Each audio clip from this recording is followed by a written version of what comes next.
Welcome to TOMMO'S Race CHINWAG, your favourite Formula 1 podcast produced by a British biased bloke with a massive Swede full of very questionable wheel knowledge. Broadcast live on YouTube and after the fact on Apple Podcasts and Spotify. We have a good old natter about each and every Grand Prix of the season.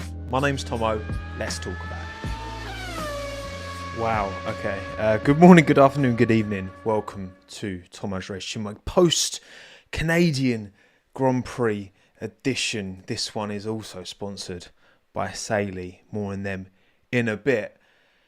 It's 2:30 a.m. in the UK. I'm here for all of my non-Europeans. Thank you to everyone who's joined live on YouTube. Tim, Sean, Fred, Doha, Swoosh, Nuno, Hot Pace, Airbud, Laddie, Tim, Nightmare, Michael. This is an international operation. Okay, so I knew when the FIA decided to take 5.5 hours to clarify the race result, some of you are going to be here, some of you are going to turn up, okay?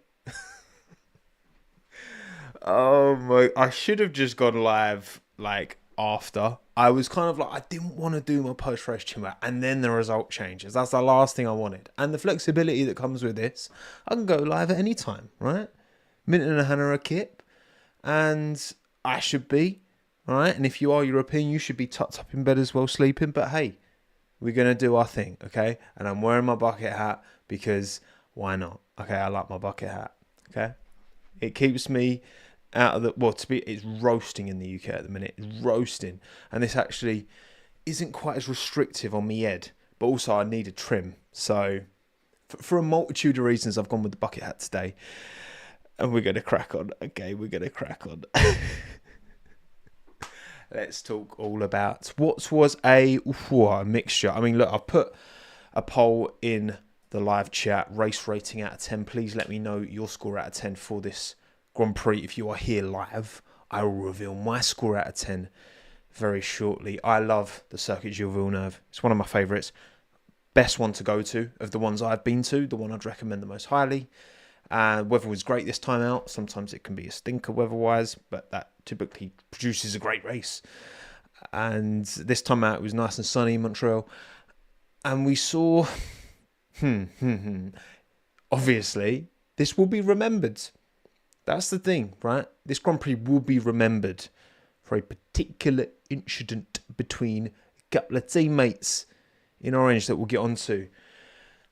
But outside of that, not one to write home about. And I think this Grand Prix, more than most, really exposed where we are with dirty air in these cars and how debilitating that is towards the kind of quality of the race. You know what I mean? So, look, I mean, I've done a race rate out of 10 poll. 27% of you have given this a 7 or higher.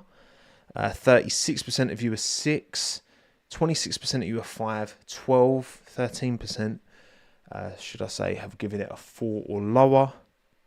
For me, as much as I love the Circuit Gilles Villeneuve, as much as I love the Canadian Grand Prix, this for me is a 5 out of 10 Grand Prix. Okay, it was saved by the chaos of Lando and Oscar having their ding-dong towards the end of the race, which ended Lando's and fortunately didn't end Oscar's because the blame was firmly on one side.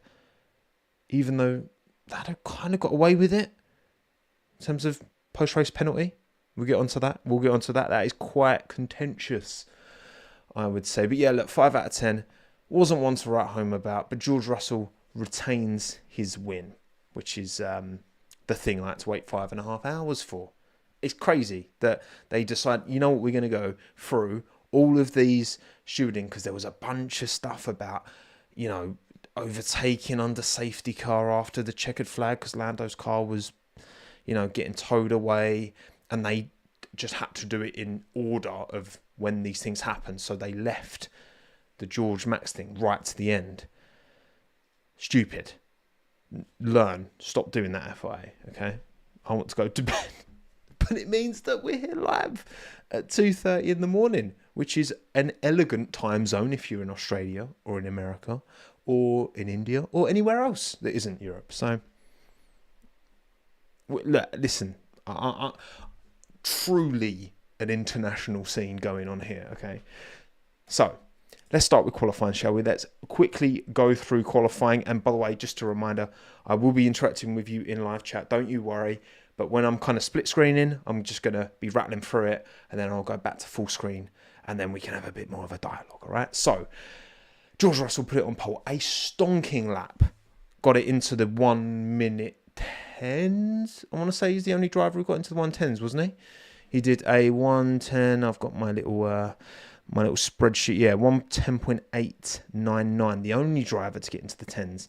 And he actually got into the 110.8s just. So very, very impressive by George. That's back-to-back pole positions around the Circuit Gilles Villeneuve. Very good. He was absolutely level with Max last time out.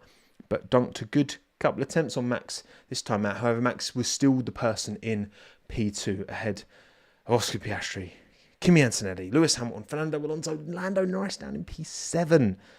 2 mistakes on his Q3 laps meant that he started P7. Charles Leclerc P8. He punished for a big prang in FP1, which then meant he missed all of FP2 as well. And in qualifying, kind of got caught in a bit of traffic behind Hadjar. The dirty air kind of ruined his lap, but it didn't start well for Charles at all. He kind of put himself on the back foot right out the gates. Isaac Hadjar, another top 10 in qualifying. The race result, spoiler alert, wasn't quite to be for the Racing Bulls, but another top 10 in qualifying. Isaac's cooking. And you can tell from the interviews he's having, he doesn't want to be anywhere near that Red Bull seat, does he? It's funny just how transparent he is with it. I mean, can you blame him? Because I can't. Alex Albon P10 rounds out the top 10. And then Yuki, Franco, Nico, Oli, Esteban, Gabriel, Carlos, Lance, Liam and Pierre round out the remainder in qualifying. So that's all well and good. How does it affect the quali head-to-heads? Because I'm keeping track over the course of this season. 30 qualifying sessions there will be in total. 24 normal qualifying sessions, 6 sprint. I'm including them all.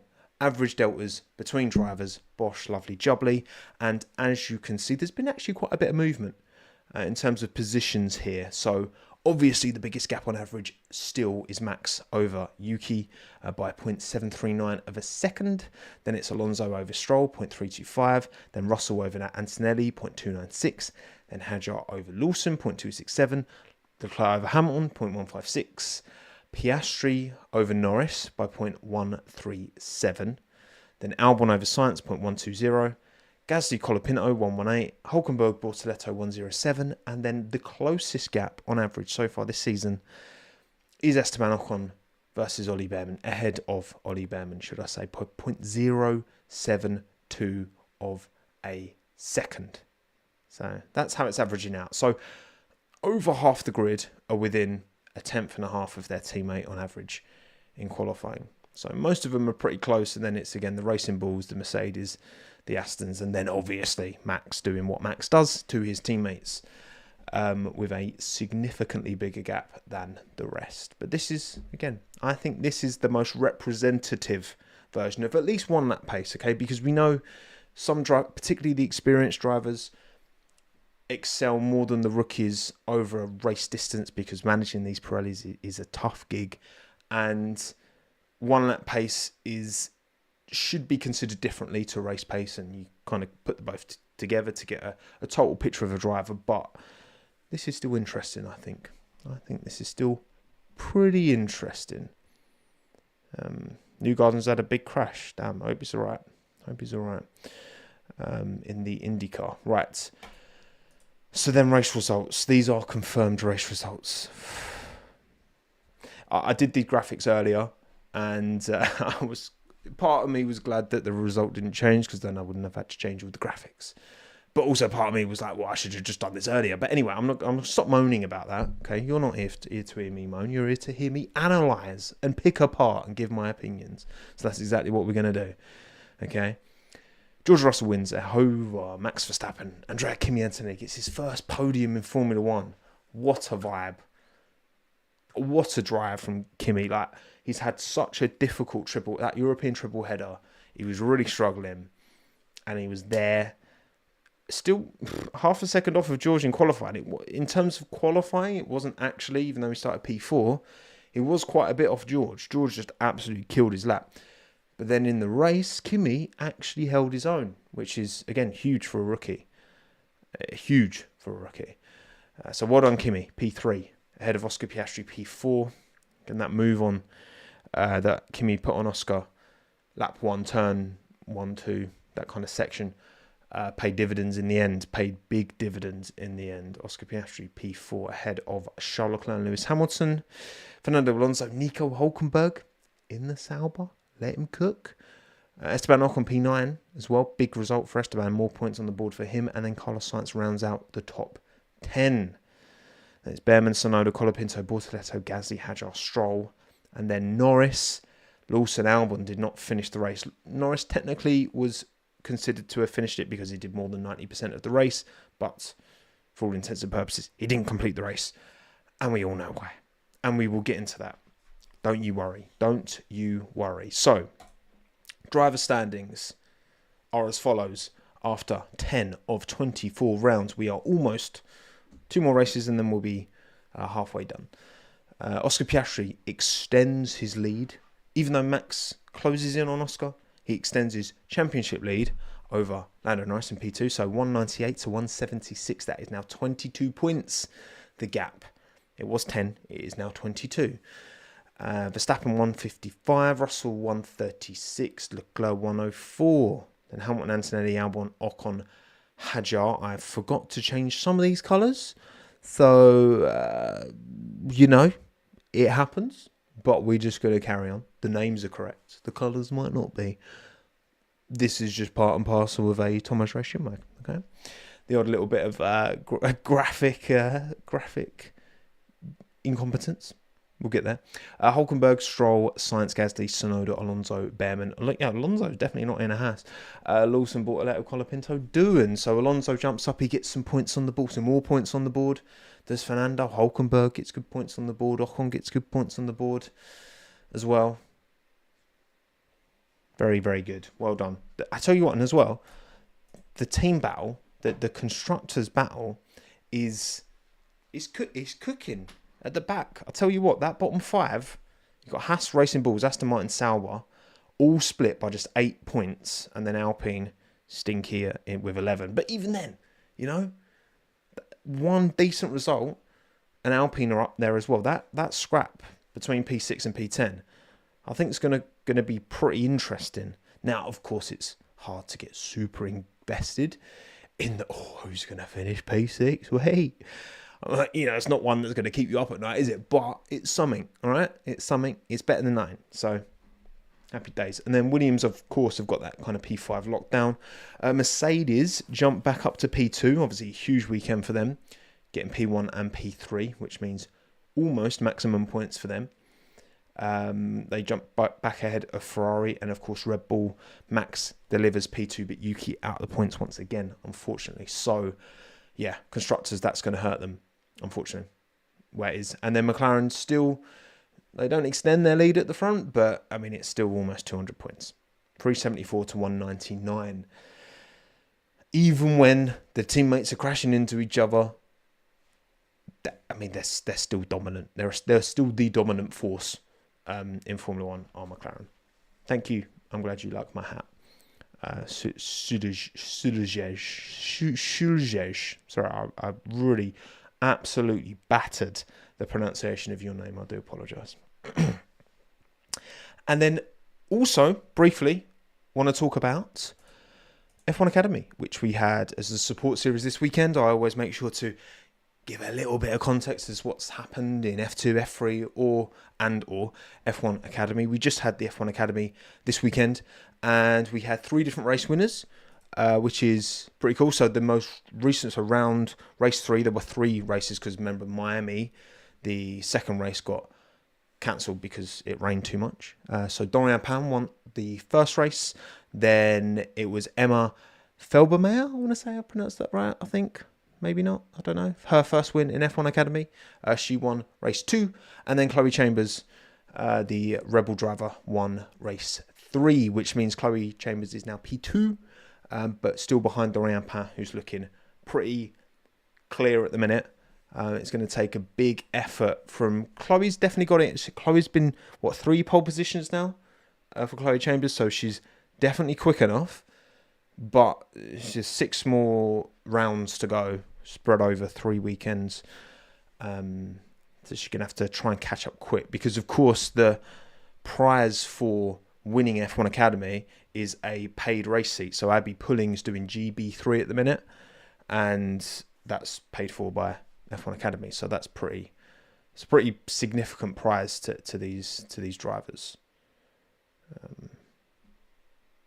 Pretty significant prize. So well done, Chloe, for winning race 3. Well done, Dorian, for continuing to lead the championship. Okay, before we get into a little bit of live chat waffle, here's a quick word from our sponsor. Race CHINWAG is sponsored by Saily, the new eSIM service app created by the very founders of NordVPN, who sponsored last time. A double threat, lovely jubbly. Saily is my go-to way to make sure I can stay connected online, especially when I'm traveling outside of Europe where my normal data plan just doesn't work. Remember the end of last year when I went to New York and did that video walking around Weehawken and the Port Imperial GP track that never actually happened? Well, Saily was my eSIM of choice for that trip. The days are gone of having to hang about in an airport arrivals terminal waiting for some extortionately priced local SIM. Simply download the Saily app ahead of time and purchase one of their multiple plans that work in over 190 countries and 8 regions. Fingers crossed, with my Red Bull opportunity, there will be chances to go to Grand Prix outside of Europe. That would be really cool. And thanks to Saily, my data plan is one less thing I need to worry about. If you're interested in giving Saily a try, I have an exclusive discount just for you. Just download the Saily app and use the code TOMMOF1 at checkout, or head to saily.com/TOMMOF1 for 15% off. Jobs are good and happy days. Now back to live Tommo, who ironically is probably struggling with his lagging internet connection right now, isn't he? Honestly. Go on the Saily. Look, that's actually worked out a treat, really, isn't it? Because all of you watching are not in Europe, and it's when I'm not in Europe that I would get value from using Saily, which is like when I went to New York last year, like I said in the ad read. So yeah, check them out. Thank you, Saily, for sponsoring this live stream. Right, okay, excellent. Let's have a look at live chat. What we got to say, what we got to talk about before we get into the meat and bones of it. And also, yeah, I've seen a few comments about the IndyCar crash. I hope everyone's all right, because yeah, that sounds like it could be a bit dodgy. And yeah, I mean, look, maybe that version of me doing the ad read was AI. You'll never know. Maybe this is AI. You can't trust anything now. I saw a video earlier and it was a bloke in a lion enclosure with his dog, and because it looked like CCTV footage, it was grainy, but it looked so real. And I was like, the only reason I was like, well, this is AI, I was like, well, obviously it's AI, because the lions are just standing there, like, looking at the bloke and, like, standing next to the dog and, like, sniffing the dog. Like, obviously that's AI. But, man, this world's going crazy, man. World's going crazy. World is going crazy. Oh, yes, and Lewis and his run-in with a ground dog. Yeah, Lewis was carrying damage, and it wasn't from contact with another driver. It was from contact with a bit of the Canadian wildlife, which he was genuinely quite distraught after the race about it, wasn't it? Which, I mean, fair play. That couldn't have been pretty for the teams to have picked all the bits of out of the car afterwards. Not too good. Newgarden walked out. Okay, good. Happy to hear that. You have some big crashes in IndyCar, man. It's a scary series at times. Okay, cool. Right, let's go to this, and then to bangers and clangers predictions, because, of course, we do pre-race CHINWAGs, don't we? We talk about the race before it's going to happen and speculate as to what we think will happen. These were my predictions, and I've given myself 2 out of 5 on this, okay? And if you don't agree, you can cry about it in the live chat or the comments, and There you go. That's the solution to the problem. So race winner Lando Norris, no. Banger driver Nico Hülkenberg. I'm giving myself a point for that. Okay? P8 in a Sauber. Come on. That's unbelievable. That is a drive and a half. Franco Colapinto clanger drive, no. He actually outperformed Pierre this weekend, which is good to see. Banger team Sauber. Giving myself half a point for that because Hülkenberg delivered. Bortoleto had a difficult race. P14 in the end for him, but Hülkenberg delivered points for Sauber, so you have to at least give it half a point. And then Clangers Ferrari, I've given myself half a point for Clanger Ferrari just because, look, I think Leclerc obviously caused a lot of the problems with his shunt in FP1. I think Lewis, it's not Ferrari's fault. It's not Lewis's fault that he hit a groundhog. But I do also think Ferrari kind of could have done more on their end as well, in my opinion. I give myself half a point for that's maybe up for debate, okay? I can accept people being like, you don't deserve half a point for that, but whatever, okay? Game's a game. I'm giving myself 2 out of 5, and I'm giving you 1.5 out of 5, so I win, which makes the Ferrari shout even more contentious. So race winner Piastri, no. Banger drive George Russell, yes. 12% of you. I feel like, how can I give that to you when only 12% of you went for George? And I'm giving you a point, but the rules are the rules. So well done on that. Colapinto, Clanger, no. Williams, Banger, no. And Clanger, Alpine, half a point. Half a point you can have for that, but no more, okay? No more. That's the maximum you're getting. So, look, I'm going to claim a marginal victory on that one. You're welcome. But what about what actually happened? What are my bangers and clangers? What are yours? Well, let's get into it, shall we? Starting with banger driver. You know what? I'm going to get through this one quite quickly, to be honest, this time, because broadly speaking, well, we're exactly the same. Banger driver for me this weekend is Andrea Kimi Antonelli. And for you, 1,394 of you voted, it's also Andrea Kimi Antonelli. 53% of you went for him. I am part of that group. 32% went for George Russell. 7% Nico Hülkenberg. 3% Fernando Alonso. Very, very good. Very strong from George. A pretty perfect weekend. If the whole slowing under the safety car too much, blah, blah, blah, which we will get into the details around that shortly. If that had tripped him up and he got the wind taken off of him, then, okay, it's a bit of a clang because, you know, he's done something wrong, but he didn't, so fair. But, again, for Kimi to bounce back after those 3 poor weekends and deliver around a track like Canada, which, I mean, according to Danica, it's an easy track. I don't know about that. I'm not so sure about that. But yeah, he just killed it. Unbelievable drive. Huge. Kimi's had his troughs. You know, he's had dodgy Grand Prix. But the fact that the peaks are as high as they are bodes incredibly well for his future in this sport. Absolutely. Absolutely. So, we agree it's Kimi, banger driver. As for clanger driver, I've gone Lando Norris. And so have 75% of you. Again, don't need to explain this. We will get into that once I go team by team. And we can talk all about what happened between Lando and Oscar. 12% of you went with Lance Stroll, which is fair. Terrible in qualifying. And got a 10-second... Was it a 10-second penalty or a 10-second stop-go? I think it was just a normal 10-second, wasn't it? But I swear I've heard, like, both. I'll be honest, I wasn't watching Lance's race particularly closely. But I'm sure it was a 10-second Doha, wasn't it? I'm sure it was. And then 2% Pierre Gasly. I mean, yeah, it wasn't a great weekend for Pierre. Fair enough. And then banger team, I've gone Mercedes. 98% of you have gone. I haven't even bothered putting another team. There's not a single other team with any meaningful votes. This is the first time this has ever happened, ever, in any category ever. So Mercedes clean up in the banger team vote. again for obvious reasons, a P1, P3. And then Clanger team Racing Bulls. I've gone Racing Bulls, and so have you. 31% of you went Racing Bulls, 23% Williams, 17% Ferrari, 14% McLaren.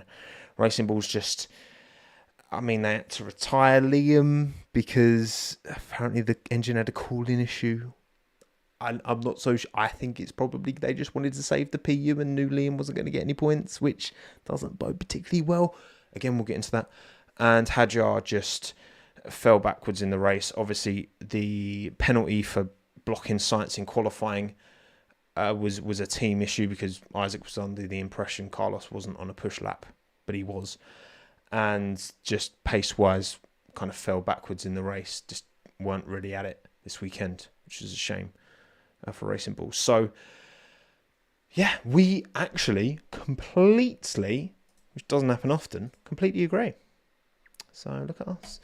So my totals are as follows. I'm not going to read them all out on screen. If you are interested in the totals, this is kind of going to be more interested towards the end of the year. The running totals of how many bangers, clangers, blah, blah, blah I've given and how many you've given. I've spread mine over more drivers and more teams than you have. Don't know what that tells us. Doesn't really tell us anything, to be honest. Doesn't really tell us anything. Right. Let's go back to full screen. Chat. Who should we talk about first? What team? What team should we get into first? I kind of like talking about... I suppose, you know... I don't need to give a breakdown of exactly what happened in the entire race. I think, you know, you've watched the race. So I think if we just talk about one team at a time and then go through it. And the first one is gloomy, shouting out Haas. So let's go to this one and then let's hide all of these. And boom, we've got Haas Formula One team running their superb throwback livery. There's a little bit of change, little bit of grey. Changing up the colour, Haas on the side, did wonders. And in qualifying, Okamatsu wasn't too satisfied. He felt like they didn't really exploit the pace that they had in the car in qualifying. And with, you know, Esteban P9, Ollie P11, that indicated that, yeah, actually this car was pretty quick this weekend. Ollie was caught up in a bunch of, he had a bit of a messy race, did Ollie. We saw a few times cut to him having a bit of a moment going off, almost going off. But to secure P11 in the end, it's got to be fairly happy with that. And Ocon's just been... You know what, Ocon, in terms of a lap, is averaged quicker than Ollie, but not by much. However, Esteban's experience has definitely paid dividends in the races. And I think, look... We all know how good Hülkenberg is, and losing him was a big loss, I think, for Haas. And even Magnussen, you know, wasn't always the most reliable, perhaps, but had those pace ceilings and had been at that team for a long time. So, taking on Ollie Behrman, they needed a driver who was reliable alongside him, and obviously Ocon has created cultivated a bit of a reputation for himself over the years, but I think we're seeing in this team, this kind of is bringing out the best in Esteban. I think him and Ollie have a seemingly pretty good relationship as well. And yeah, I mean, you know, I love Esteban. I've got a lot of time for him. I love his story, where he came from, how he's got to where he is. I just hope that Haas can take a step forwards, that Toyota can maybe become a bigger part of that team and turn it into something more competitive, because all the time it's just owned by Gene. It does feel like there's that kind of ceiling on the team. And then Ollie, you know, Ollie's got those raw pace moments. He's also got a mistake in him, absolutely. He is driving a very rookie season. I've got a lot of love for Ollie. Obviously, the Chelmsford bias is strong. He's such a incredibly mature kid. Like, honestly, when I spoke to him, you know, when I did my interview and just chatting to him before and after that, and since, like, he's just, it's crazy how mature he is for his age. It's genuinely crazy, just on a human level, let alone the ability to drive a F1 car at 200 mile an hour around the streets of Montreal. So, yes, I think Haas, they sit P6 in the Constructors. It's been a great start to the season. All in all, they are quite a peaky team. They're not consistent. They're not like Williams, where Williams are pretty quick everywhere. They do have some weekends where they're just nowhere, but that's okay. That's okay. That's okay in this point scoring system. You don't need to be there every weekend. As long as you are and you cook and you deliver, and Ocon delivered this weekend. Right, Risey wants me to go to bed. Have you had enough, Risey? All right? Are you done? You go to bed. All right? Right, next team. Who should we get on to next, chat? Tell me. Talk to me. These Newts. I hate YouTube so many ads. You shouldn't be seeing any ads yet. These Newts. Because I've not got automatic ads turned on. So are you seeing ads? Because that shouldn't be the case. Kevin, you are the first, and you've said Mercedes. So we'll talk a bit about Mercedes, shall we? Right, what happened? Well, George delivered an unbelievable lap in qualifying. I was very concerned about the temperature being an issue for Mercedes, because that has long been an issue. But apparently the smooth tarmac means that it's not such an issue. And yeah, I mean, just delivered a really... It was one of those races where, like, it feels like he's kind of not really done anything, because we saw very little with George. I mean, he just had a good start, stayed ahead. You know, just stayed ahead. There was no craziness, and it kind of... George is quite guilty of delivering these boring performances, but it's only boring because he's just doing the job, and that's exactly what you need. That's the dream, you know. You have just someone who just boring consistency when they do get the opportunity to be at the front of the grid. George is there. He's got the minerals, absolutely, to fight for multiple world titles with Max, with Charles, with all of the best of them. I want to see this more often, Mercedes. It's not consistent enough. But hopefully maybe they've learned something. Is this just track specific? I don't know. Is this just track specific? Maybe. But I hope not. I mean, Austria is a complete different challenge. So we will have to see. I'm not full of hope for Mercedes at Austria, but I hope I'm wrong, because I'd love to see. We got a little bit of a window into it, didn't we? The sass George was giving about Max and his penalty points and all that. Like, look, remember I did that video last year talking about how the Russell-Verstappen rivalry reminded me in many ways of the Senna-Prost one. And I know some people are like, you're comparing Prost to Russell. Russell's nowhere near Prost. Yeah, I know. I'm saying in terms of the characters, their personalities, because they are so diametrically opposed, Verstappen and Russell. They are so similar on track in so many ways, where they just will not give an inch. They are completely determined. But they are so different in their character, their personality. Particularly George is very Marmite. Very Marmite. And I you know what? Like, the more George, he just loves winding Max up, doesn't he? George knows that he can really get under Max's skin in a way that I don't think anyone else can. And George plays to it. And I love him for it. He's so good. And I just want to see these two fighting for a title. Please, because it would be so good. It would be so much entertainment. I'd be dining for it. Absolutely dining on it. It'd be unbelievable. And if the stream is lagging, by the way, anyone, just give it a refresh. That should sort it out. Everything's fine on my end. Typically, I ain't got the answers, which is annoying, but there you go. I literally foreshadowed it in the ad read for Sadie, didn't I? I literally foreshadowed it. And yeah, again, look, Kimi, what can I say? You know, he's clearly got the minerals. he's got the potential to be a really, really special F1 driver, and we're going to see that name on the grid for a very, very, very, very long time. I think because he's 18, for crying out loud. It's crazy. Okay, next team chat. Who we going on to next? We've done Haas. We've done Mercedes. The next team is... Come on. Someone say a team. Quick. McLaren from F1 Boy. All right, we're getting on to the good stuff. Okay, McLaren. So, starting with qualifying, Lando couldn't clutch up. 2 opportunities at a push lap.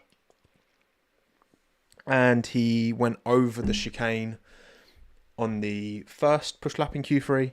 And then he hit the wall on the outside of turn 2, whatever you call it. The right-hander at the start of the lap. Hit the wall on the left-hand side. Started P7, which meant that him and Charles as well, they both started on the hard. So tried different strategies. And it ended up coalescing, really. Oscar got caught up in a lot of traffic. To be honest, it's funny because Lando definitely, he bottled his Q3 laps, absolutely. But looking at FP1, 2, 3, looking at Q1, Q2, looking at a lot of the race pace, I think in many ways Lando was a bit quicker than Oscar this weekend. And we saw that there was a suspension update brought to the McLaren that Oscar chose not to take and Lando chose to take. Yet, in those clutch moments, when you got to get the job done, whether it's in qualifying in Q3 or when you're hooning behind your teammate, who you're clearly quicker than, Lando messed up. So, look, there's not much to say about the incident. When I was watching it live, I was just like, well, he's just driven into the back of him, isn't he? And, yeah, Lando is going for a gap that at no point exists, not even really that close. And I don't know. I just can't. I was gutted. Honestly, gutted. Because it's hard for... There's been moments this year where, Monaco, I thought that was huge. I thought that was a really important time for Lando to get that pole position and then convert the race. I wonder, because McLaren are very, tied into this. This is the McLaren way. We let our drivers race, blah, blah, blah. But Lando doing what he did certainly can't instill confidence, can it, in McLaren having confidence in him that he can let them race. Because Lando's racecraft has been called into question a number of times in the recent years of his career. Now that he's fighting at the front. And that's a huge misjudgment. That is a huge misjudgment. It's not even close. I'm very grateful that it didn't end Oscar's race as well, because wow, it is a very embarrassing moment for Lando. And if it had taken out his teammate as well, which again, you replay that accident 100 times, and I think a significant portion of the time, Oscar gets a puncture and his race is essentially over as well. So, look, it's bad. People obviously talking about the comparison to 2011. I think the difference between 2011 is that Lewis was actually partially alongside Button, as far as I'm concerned, when I watched that back. Very partially. And also it was raining. So Jensen had zero visibility. So actually, if anything, I put that one more on Jensen to be honest, in 2011. Whereas this one, I mean, Lando literally just drives into the back of his teammate. Now, what is interesting about this, and got a certain little screen share ready for you, is this is the stewards' documents regarding the incident between Lando and Oscar. And it talks about the fact that car 4 collided with car 81 on the straight. And the decision of a 5-second time penalty, which, because Lando was technically classified to have finished the race, it's just added to his race time. So this is meaningless. This it doesn't roll over to the next race. Blah, blah, blah. And I thought, obviously, look, the fact that they're teammates clearly has come into this. The fact that Oscar continued on has clearly come into this. And I'm not just saying that. It literally says here, the stewards determined that the driver of car 4 was solely to blame for the collision.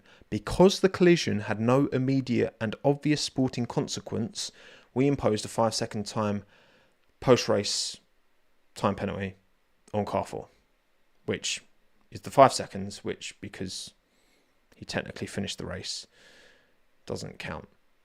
Now, look, you know, sometimes you get these ridiculous... We saw it last race with Alex, when Alex got a 10-second penalty. And so he was about to retire and was like, oh, no, go out for another lap to serve the penalty and then retire. We've got something kind of similar here where Lando, obviously, he can't go back out and do another lap because he crashed. And this is a punishment that's come after the race. But it just... I think this is strange. I think this is very odd.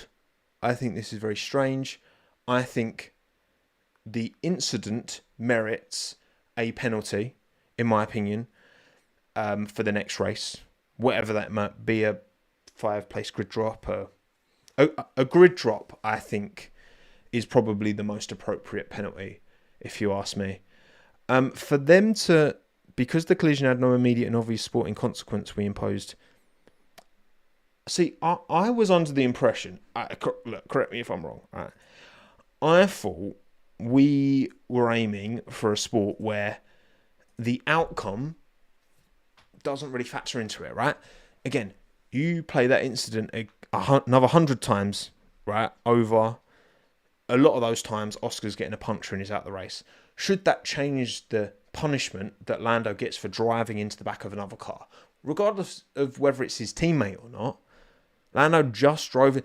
Lance got a 10-second penalty for pushing, not giving Gasly a full car's width at the end of the straight by not much, but enough. And Lando gets 5 seconds, which he doesn't even have to serve for driving into the back of another car. Gave him a fair whack and all as well, right?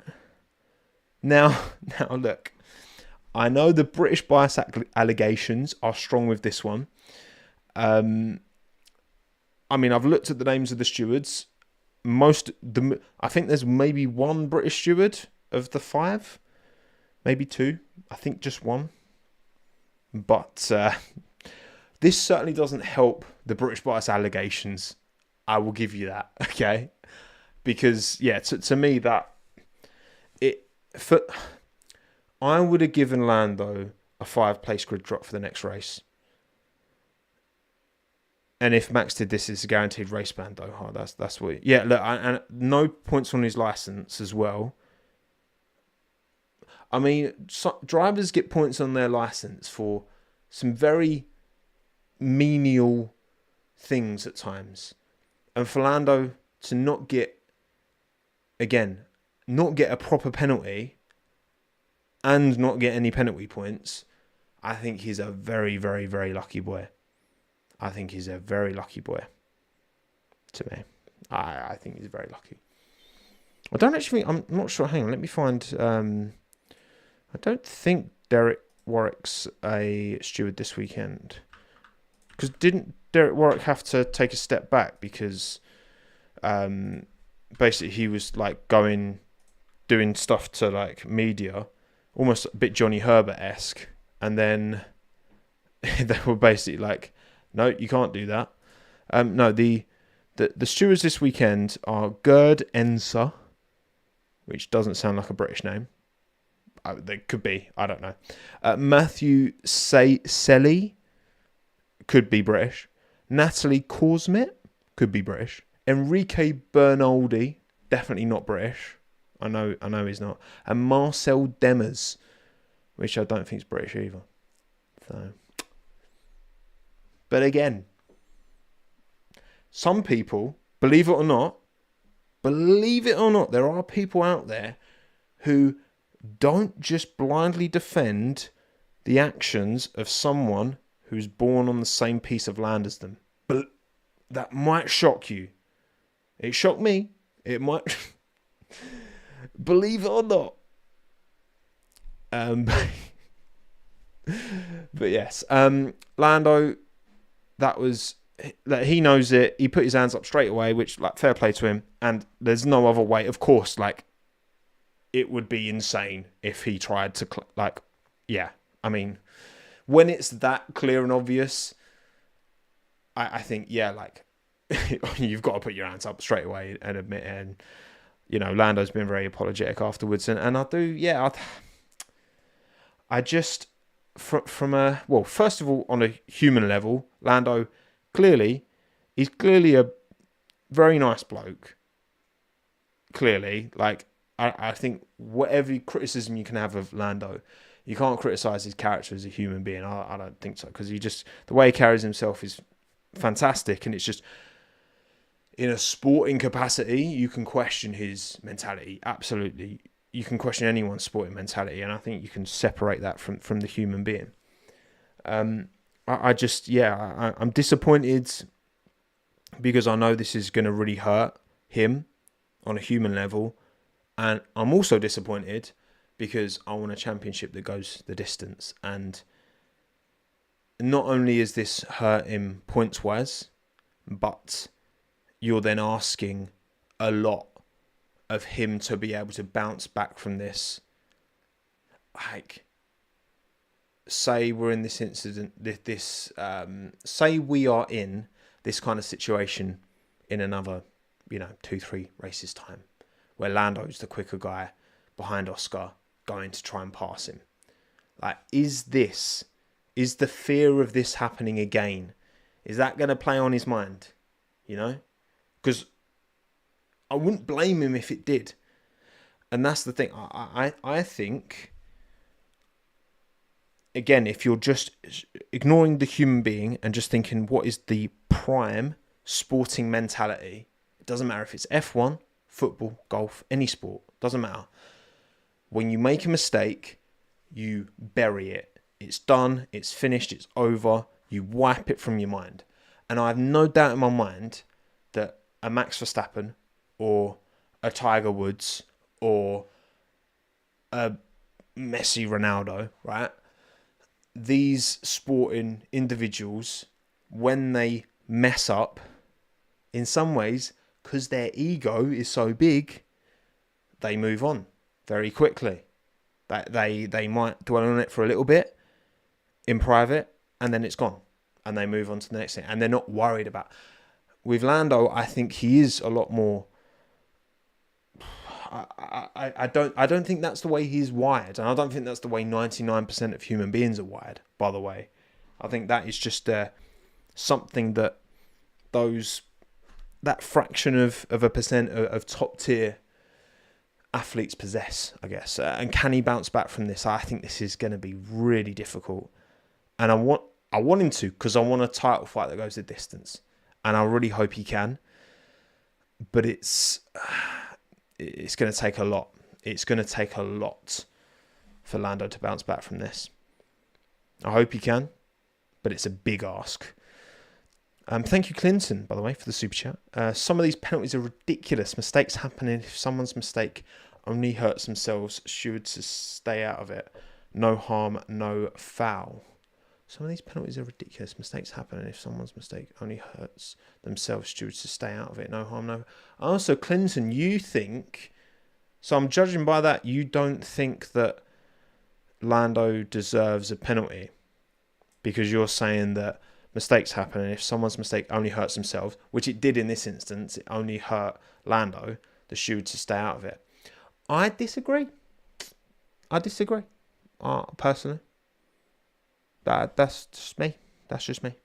I think that when it comes to incidents like this, you know, if Oscar gets a puncture, but Lando's input is identical, what Lando does wrong is the same, but just if Oscar gets a puncture or if he doesn't get a puncture, I don't think that should change the way the rules are enforced, you know. But that's just me. Everyone's got their own opinion. You're entitled to it as much as the rest of people, and don't let anyone tell you otherwise. Okay, I don't think there's much more to say about McLaren. I think that Lando putting his hands up, you know, there's not too much of a PR thing here because there's a clear, you know, guilty, not guilty, in terms of Lando versus Oscar. So Oscar did nothing wrong. Lando made a great move earlier on, and then kind of Oscar got the switch back, and it was really close and it was really good. And then Lando messed it up. So yeah, there's not too much of a PR disaster for McLaren, and they're still miles clear in the constructors. So if the constructors battle was closer, then this would be a bigger issue. But I don't see it being closer. I think the advantage McLaren already have, that will only get bigger as the season goes on. So yeah. Josh, you said Williams, so we're going to go Williams next. Where are you, Williams? There you are. Bosh. Williams. Ooh. Oh mate, what a race as an Alex Albon fan. What a race. Oh god, that was tough. That was a tough day in the office. I would say that Alex was that move he did on Colapinto lap 1. I've not seen any onboards. They didn't replay any onboards of that, which I was disappointed about. Especially Colapinto's onboard, I would have liked to have seen. Honestly, my instinct is that Alex shouldn't have gone for that move. He ended up losing big time, didn't he? Because Hulkenberg kind of sized him up and saw what was happening, and then he came through, and Colapinto was there, and Alex got his spine shaken, and maybe that contributed towards the DNF in the end, where he had to pull up, maybe, because, I mean, geez, that car moved. I think, you know, trying to make a move around the outside on lap 1 when you know the stewards are going to be lenient, like, even if Alex was technically ahead or alongside at the apex, whatever, like, I've not seen the onboards, but I just feel like, I get it, like, he was side-by-side with Colapinto for quite a lot of that first lap. But, I mean, at the time, I was just like, oh, mate, that's risky, man. Going around the outside, if you're on the outside, you're always opening yourself up to that. And again, lap 1, that is the time you can kind of just send someone off and let them go. And then, obviously, Alex kind of said post-race he didn't feel like, you know, he felt like the team were trying the one stop and then they wanted to change. And he was like, well, we've committed already. And we got some more sassy Albon. Like, the race director is always looking for sassy Albon radio now. And he's kind of becoming a bit known for it, isn't he? And, yeah, that just was a bit of a mess. He was right at the back and probably would have had to stop again. I don't think he would have made that one-stop work at all. And then just ended up retiring the car anyway because he was managing a problem and then it just kind of went pop, didn't it, eventually? So, yeah, not a great day as an Alex fan, to be honest. I mean, he got the qualifying dub over Carlos, but then that was only really because Carlos got held up by Hadjar. So, actually, in the quality head-to-head, and this is when you can tell I'm a very honest man, because in the quality head-to-head, which is averaging at 0.120 of a second advantage Alex, this time out, I've actually given the head-to-head to Carlos because on their first runs in Q1, Carlos did a 112.899, Alex did a 113.01, 010.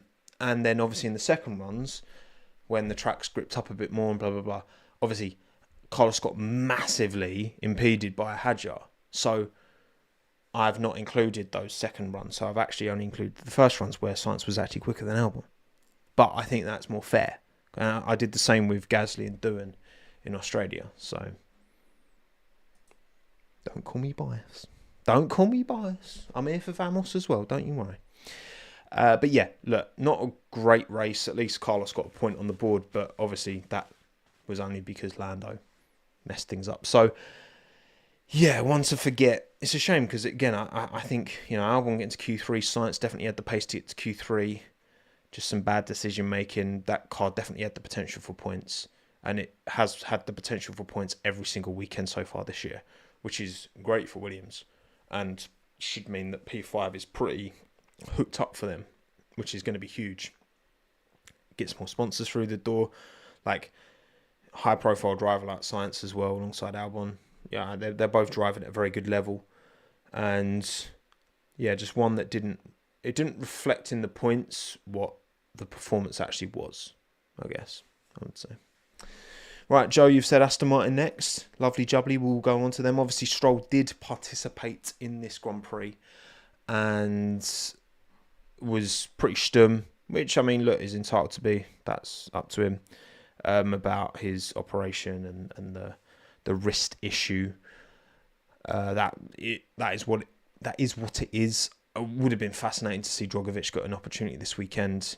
Alas, it was not to be. And qualifying went out in Q1. Alonso was about half a second quicker, 0.444 of a second quicker than Stroll in Q1. And Alonso got all the way to Q3. So, big job from Fernando. A lot of rumours, reports, because apparently Fernando was spending a lot of time at the Alpine motorhome with his old mate Flav. Could he be returning to Alpine? Has he already given up on the Aston Martin dream? I don't know. Hasn't Fernando signed like a long-term, almost like ambassadorial deal with Aston Martin? I don't know. I mean, obviously Alpine are going to have a Mercedes engine. So that's something. So maybe Alonso's not happy with the numbers he's hearing out of Honda. And maybe Mercedes is, I don't know.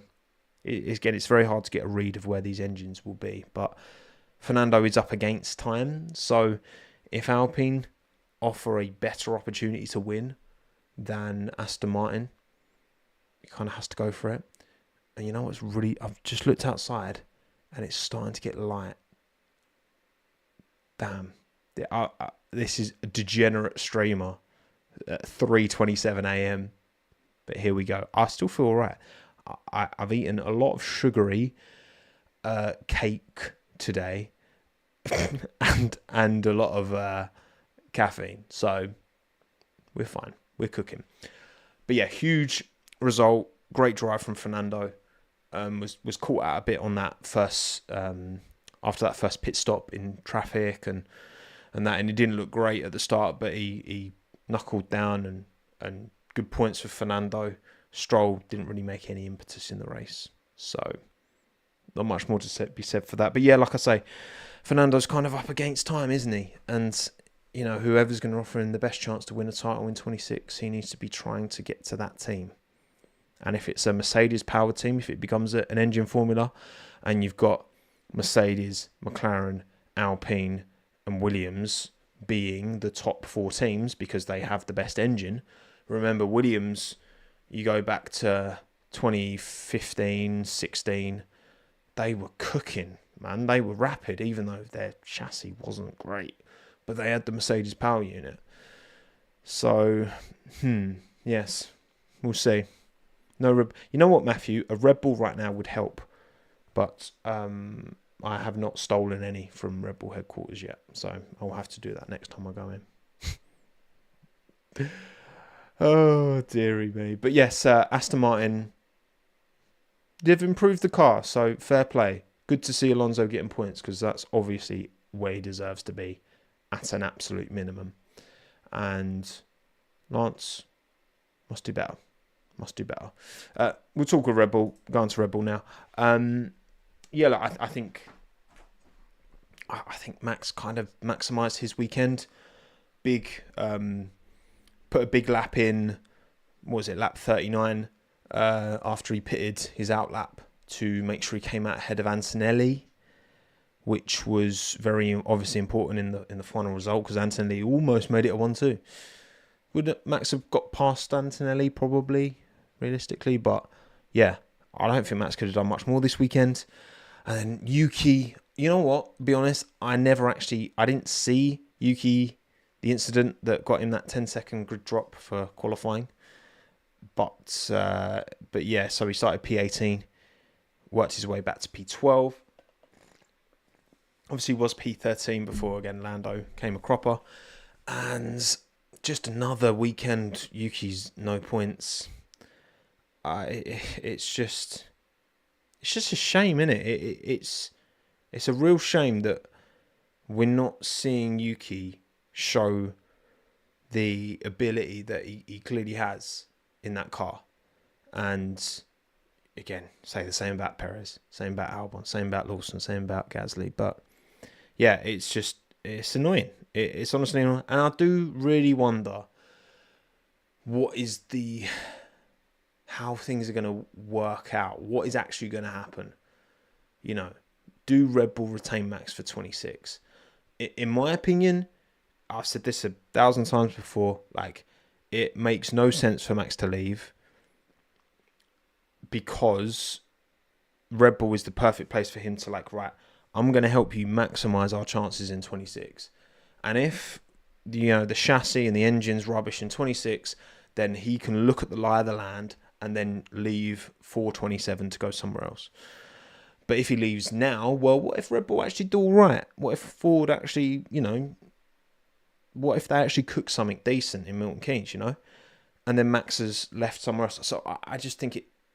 And then Max is gamble. Do I go Aston? Do I go Mercedes? Do I go somewhere else? Like, that's a gamble. So you might as well hang tight until you know the lie of the land, and then he can make a decision. That's long been my opinion.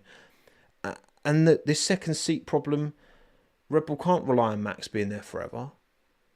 And whether it's Hadjar or Lindblad or Sonoda or whoever they think is the long-term solution, or pick someone else up from another team, Red Bull can't afford to have a car that can only be driven by one, like, GOAT tier individual.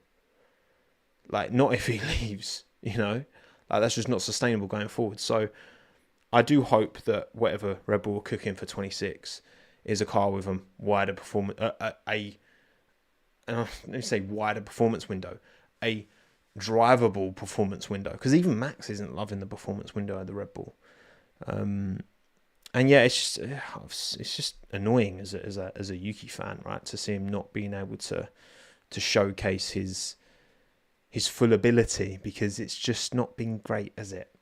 But well done, Max. I think he did a really good job this week. I think this is one of those drives where he just kind of maximised things, and it kind of doesn't look like much. Exactly what I said about George earlier.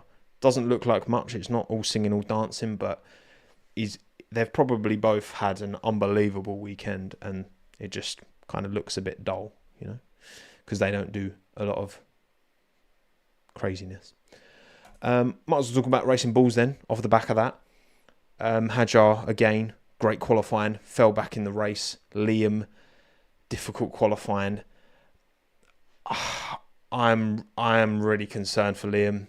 I've got to be honest. I'm getting to the point now I'm really worried for him, because I think, like, obviously he came into this sport and made an impression early doors, and so many of us were rightfully, definitely rightfully calling for him to be in a full-time seat. Absolutely, I think he was the one who deserved that seat at the start of last year before, like, over Ricciardo. I think Liam deserved it more.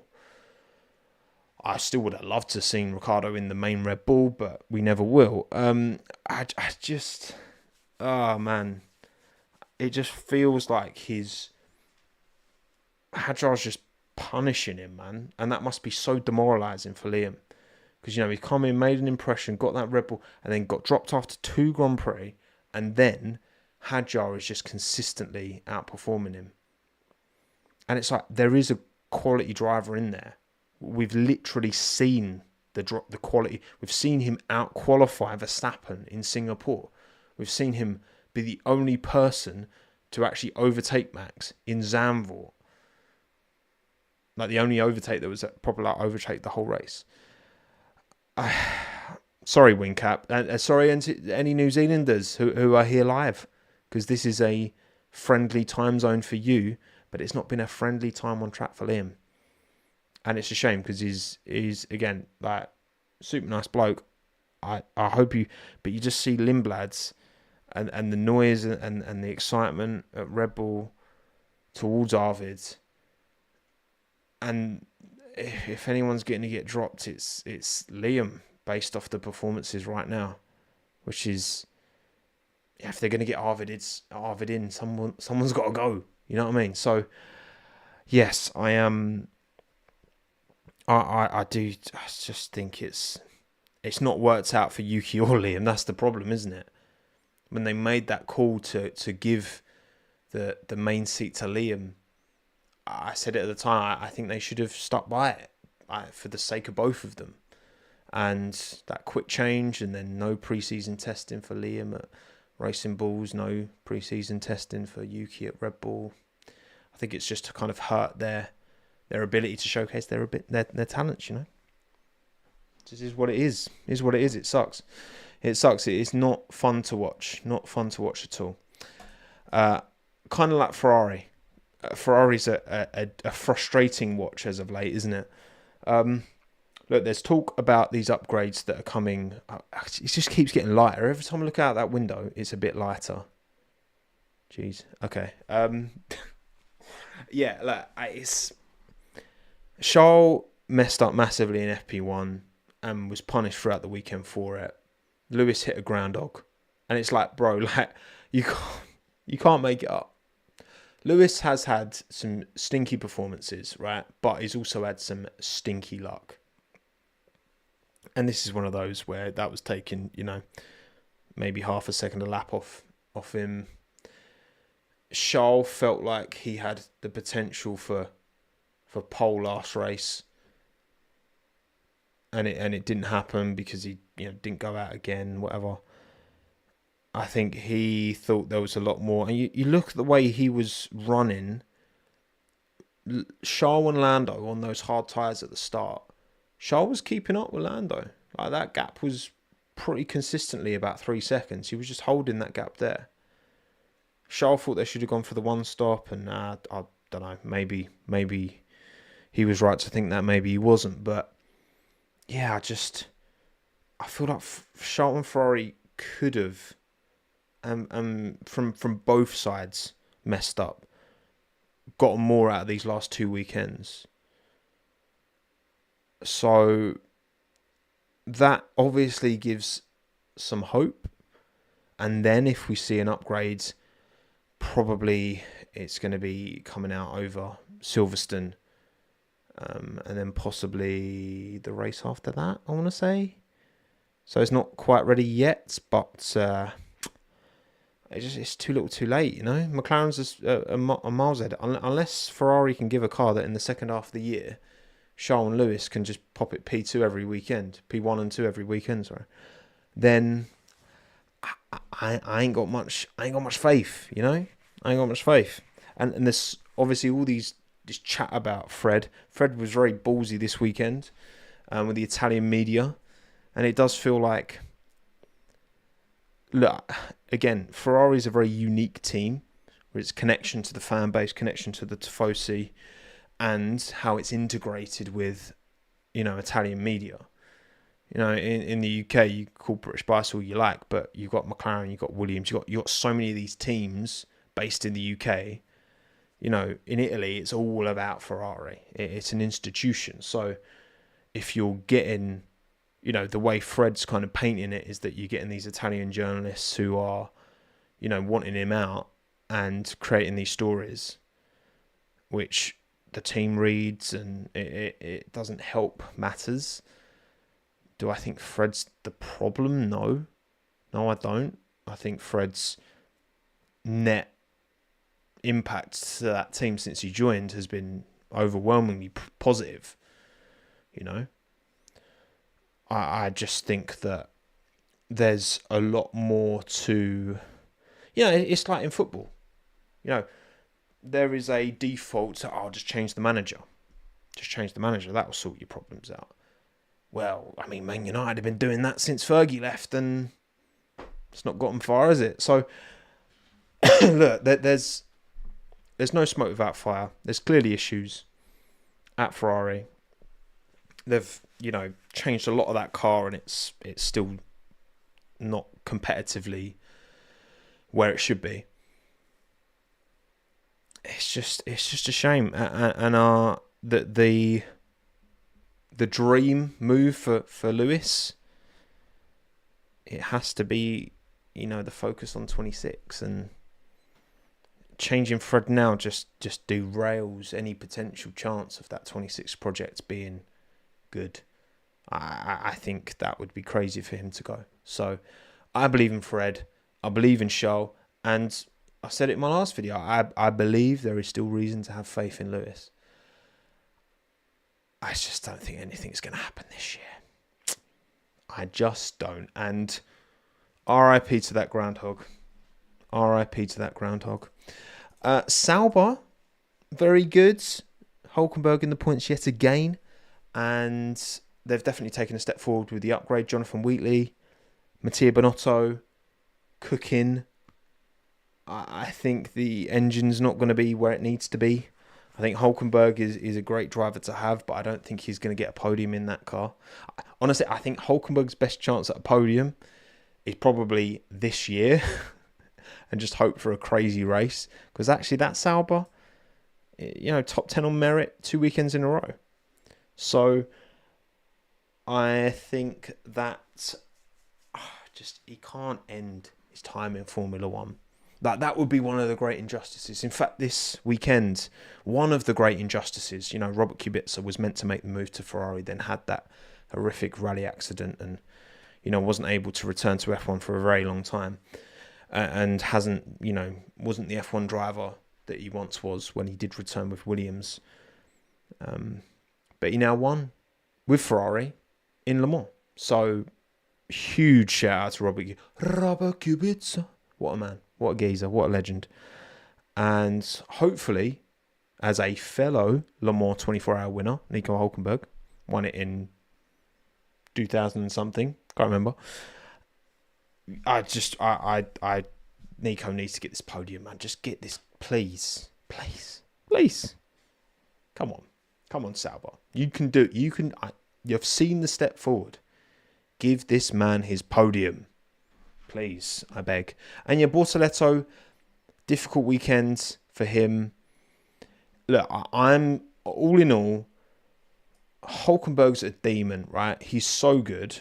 I mean, we're seeing Sainz, who was, out qualifying Leclerc a lot of the time and winning races last year. And we're seeing him, bumbling around in the midfield for most of his time at Williams, right?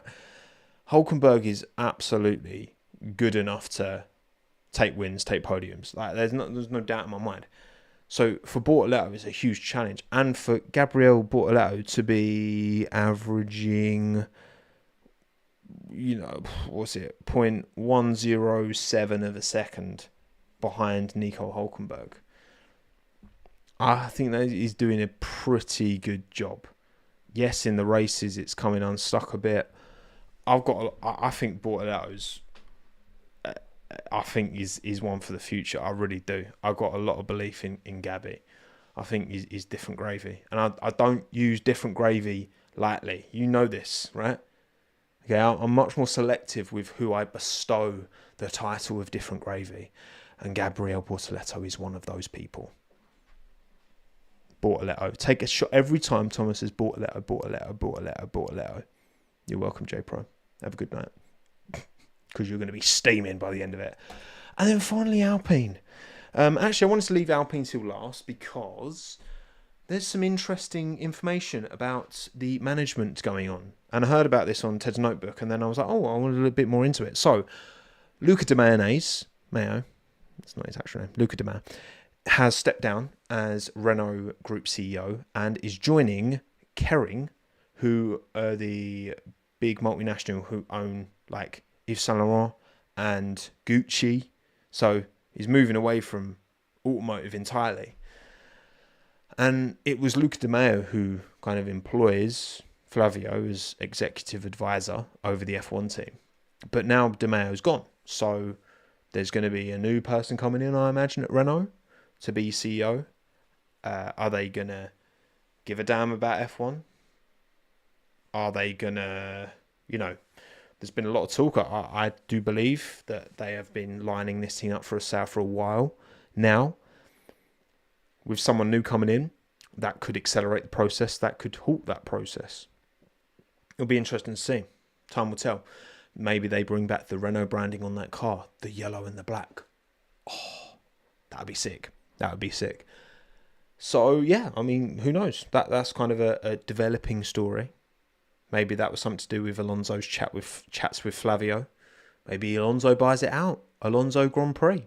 Hey, look, listen, if I end up calling that, clip it, Jeez, that'd be amazing. Imagine. He could be player manager. That would be player manager. And yeah, look, I think really good to see Colapinto finally put in a good weekend in this Alpine. Really good, promising. We know Colapinto's got those peaks. We've seen those peaks, particularly in the Williams. And he brings a lot back in. He brings a lot of support. And that's important to not just this team, and any team, right?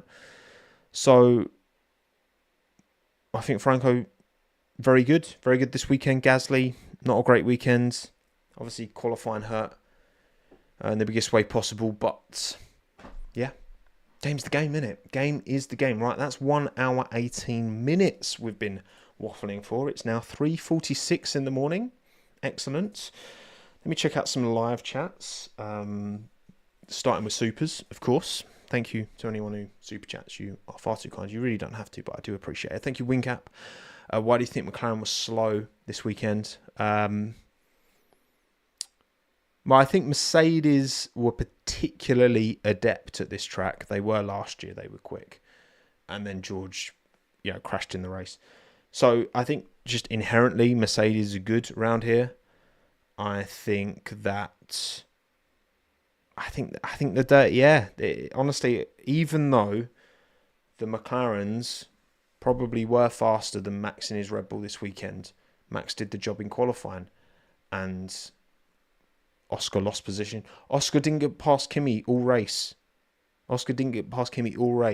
Even though I absolutely believe if you had to run a 60-lap race with Piastri versus Antonelli on clean racing tracks, Piastri would be quicker, definitely. But the dirty air is a killer, That's what I think. Wincap, I hope you're right as well. I hope it's going to be yellow and pink.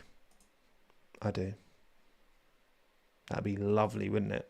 Bit of Tommo pink on the old motor.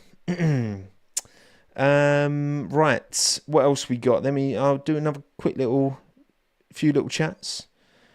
Jay Lewis, hi from New Jersey. I'm going to bed because it's late, but Tomo, how are you still standing at almost 4 a.m? Like I said, I had enough sugar and enough caffeine, and I'm actually kind of all right.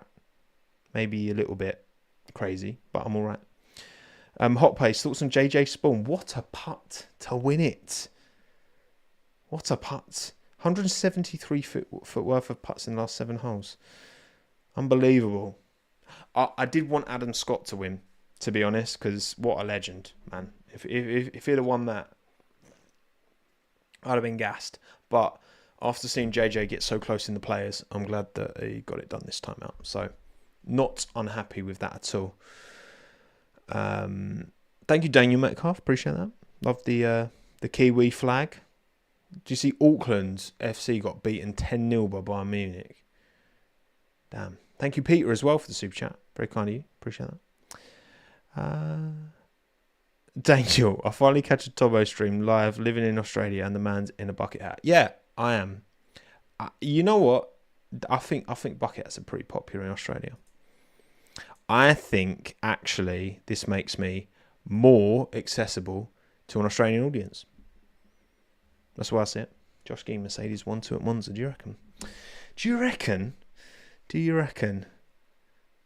Right, okay, I'm actually going to wrap it now. Thank you all so much for watching.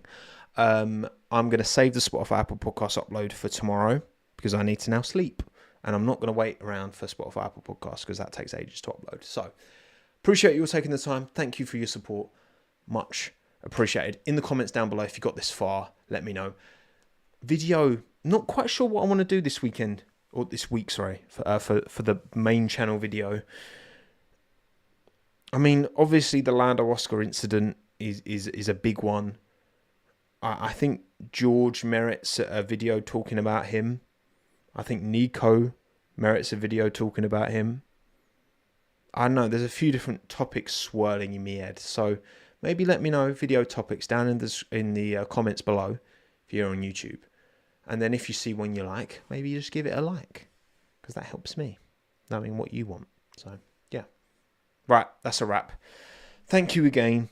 Josh, Pranav, Fiona, NKMC, Frin, Freebird, Joe, Hop Hayes, Will, J Pro, Arkid, Akiwi, Patrick, Jawad, Josh, Joe, Martin, Doha, Wingcap, J Pro, and the rest of you. My name's Tom. Thanks again. Have a good one.